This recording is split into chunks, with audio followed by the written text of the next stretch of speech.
আসসালামু আলাইকুম, hello viewers, সকলে কেমন আছেন? আশা করি সকলেই ভালো আছেন। তো বরাবরের মতো আজকেও নিয়ে আসলাম আপনাদের মাঝে একটা ব্লগ ভিডিও। তো আজকের ভিডিওটা মূলত আজকে একটা সিরাজগঞ্জ হাট পয়েন্টে এবং রাসেল পার্কে আমার একটা ক্লায়েন্ট ফটোশ্যুট করবে। আসলে আমরা যারা সিরাজগঞ্জ বাস করি তাদের প্রত্যেকেরই শখ থাকে যে হাট পয়েন্ট এবং রাসেল পার্কে ফটোশ্যুট করার, কেননা আমাদের সিরাজগঞ্জ জেলার ভিতরে হাট পয়েন্ট এবং রাসেল পার্ক এগুলো জায়গা অনেক সুন্দর ভিউ, ওখানে অনেক মানুষজন আসে, অনেক সুন্দর লোকেশন থাকে। তাই আমরা বেরিয়ে পড়লাম সকাল সকালই যে আমরা ওখানে গিয়ে আমরা কিছু ফটোশ্যুট করব। তো ভিডিওটা দেখতেই থাকুন। ভিডিওটা ভালো লাগলে অবশ্যই লাইক কমেন্ট শেয়ার করবেন, কেননা আপনাদের সাপোর্ট পেলে সামনে আরও ভালো ভালো ভিডিও তুলে ধরার চেষ্টা করব। তো আমরা দেখতে দেখতে পৌঁছে গেলাম সিরাজগঞ্জ হাটিকুমরুল রোড। দেখতে পাচ্ছেন এখানে সিরাজগঞ্জ গোল চত্বরের কাজ চলছে। উত্তরবঙ্গের মধ্যে এটা বলা যায় বৃহৎ একটা কাজ, এটা অনেক সুন্দর একটা কাজ। তো দেখতে দেখতে আমরা হাটিকুমরুল রোড পৌঁছে গেলাম। এখন আমরা এখান থেকে নেমে আমরা একটা সিএনজি নিব, সিএনজি নিয়ে আমরা সোজা চলে যাব সিরাজগঞ্জ হাট পয়েন্টের উদ্দেশ্যে। তো ভিডিওটা দেখতে থাকুন। আমার বাসাটা মূলত সলঙ্গা থানা ঘুরকা ইউনিয়নে। তো আমাদের ঘুরকা থেকে সিরাজগঞ্জে প্রায় 30 কিলো পথ আমাদের অতিক্রম করে হাট পয়েন্টে যেতে হয়। তাই আমাদের অনেকটা পথ জার্নিং করে আমাদের হাট পয়েন্টে যেতে হয়। তো আমরা হাটিকুমরুল রোড থেকে সিএনজি স্ট্যান্ড থেকে একটা সিএনজিতে উঠে পড়লাম, উঠে হাট পয়েন্টের উদ্দেশ্যে রওনা দিলাম। আসলে হাটিকুমরুল ইন্টারচেঞ্জটা এত সুন্দরভাবে কাজ করেছে যে আপনারা আসলে দেখলে চিনতেই পারবেন না যে এটা হাটিকুমরুল রোড নাকি কোথায় এটা। এই ইন্টারচেঞ্জের কাজটা শেষ হলে আশা করি এখানে অনেক সুন্দর ভিউ হবে। দেখতে দেখতে চলে আসলাম নলকা ফুলজোর ব্রিজে। তো দেখতে পাচ্ছেন যে ফুলজোর ব্রিজের কাছে একটা অনেক সুন্দর একটা বসার মতো প্লেস করেছে, যেখানে অনেক মানুষ অবসর টাইম পাস করতে পারে। তো আমরা দেখতে দেখতে পৌঁছে গেলাম সিরাজগঞ্জের সবচেয়ে বৃহৎ মুছুর-আলী মেডিকেল কলেজে।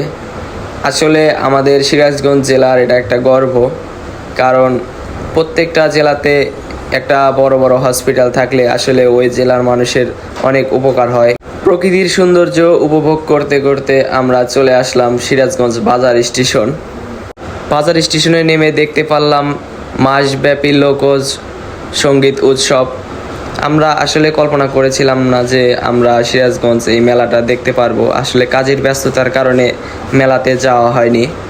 তো আমরা যেহেতু কিছু সময় পেয়েছি, তো তাই আমরা মেলার ভিতরে ঢুকলাম যে ভিতরে কীরকম কি হচ্ছে সেটা দেখার উদ্দেশ্যে। সো আমরা ভিতরে গেলাম, ভিতরে গিয়ে সব কিছু ঘুরে ঘুরে দেখলাম। যেহেতু আমার ক্লায়েন্ট আমার সমবয়সী ফ্রেন্ডই, তাই আমরা ফ্রেন্ডলিভাবে ঘোরাফেরা করছি, কারণ যেহেতু আমার এলাকার ক্লায়েন্ট তাই আমার সাথে অনেক ভালো সম্পর্ক। তো দেখতে পাচ্ছেন মেলাতে অনেক কিছুই আছে, রেলগাড়ি, এখানে সন্ধ্যাতে অনুষ্ঠানও হয়। তো যেহেতু আমাদের সময় নেই তাই আমরা ওখানে হালকা সময় ঘোরাঘুরি করে আমরা হাট পয়েন্টের উদ্দেশ্যে রওনা হলাম। আমরা সিরাজগঞ্জ শহর থেকে মূলত একটা রিক্সা নিয়ে আমরা হাট পয়েন্টের উদ্দেশ্যে রওনা দিলাম। ভিডিওটা দেখতেই থাকুন। আর প্রথমেই বলেছি, ভিডিওটা ভালো লাগলে অবশ্যই লাইক কমেন্ট শেয়ার করবেন, কেননা ভিডিওর কমেন্ট লাইকের উপরে ভিত্তি করে আমাদের ভিডিও আপলোড দেওয়ার আগ্রহটা অনেক বেশি হয়। তো দেখতে দেখতে আমরা পৌঁছে গেলাম সিরাজগঞ্জ ক্লোজারে। তো এখান থেকে আমরা প্রথমে যাব রাসেল পার্কে।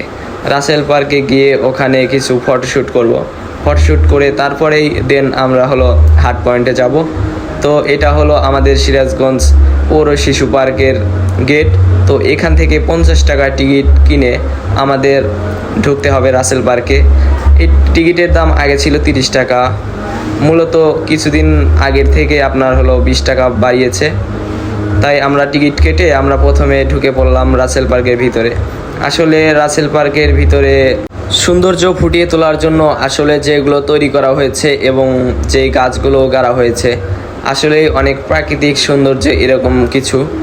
আর ভিতরে ঢুকে বুঝতে পারলাম যে এখানে মূলত বড়দের চাইতে বাচ্চারা যদি আসতে পারে তো বাচ্চাদের এখানে টাইম পাস করার মতো অনেক সুন্দর সুন্দর জায়গা আছে।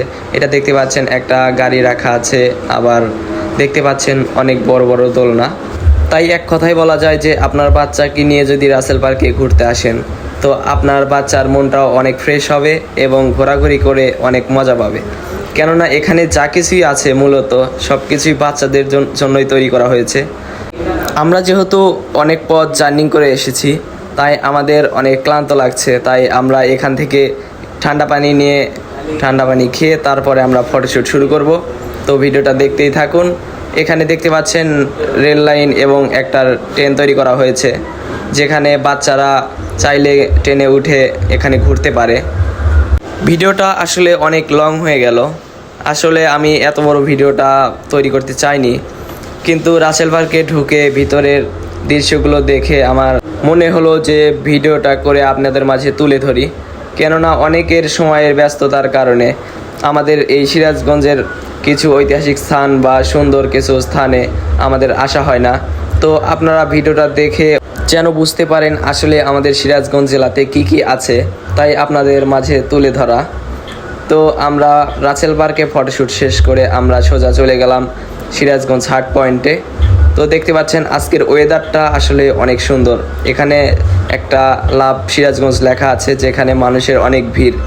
তারপর আমরা এখান থেকে ফটোশ্যুট শেষে চলে গেলাম মেলাতে আবার।